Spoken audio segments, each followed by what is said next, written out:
Hi there, my name is Miriam and I'm curious about human interaction.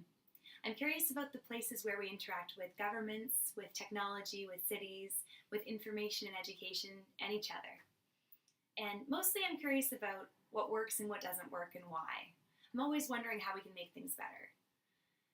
These days, many people around the world are finding their voice for the first time. They're learning to tell their stories. And if we're going to fix any of our issues with systemic inequality, we need to understand each other better. There are so many difficult conversations happening, challenging conversations, emotional conversations. They're happening on social media and they're happening around dinner tables. I've noticed that some people are better at those conversations than others. Some people don't seem to get emotional. They understand how to explain their perspective to someone who disagrees with them. And when they hear information that they disagree with, their minds are more open and flexible. I'd like to learn to be more like them. I'd like to take the best practices in communication and exercise our empathy muscles together to learn to talk the talk. I also find that sometimes I'm walking away from conversations with a bit of regret.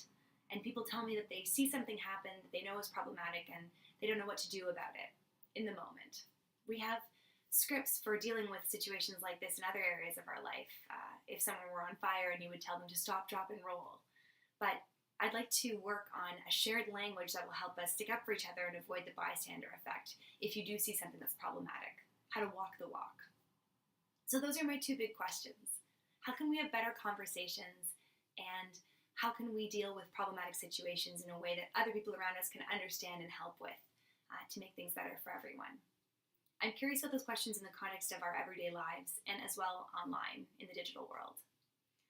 And at the end of the day, all we have to give each other is our time and attention. I would love to give mine to you this summer at GAKKO, and I hope to have the chance to work with you to make the world a bit of a better place. Thank you so much.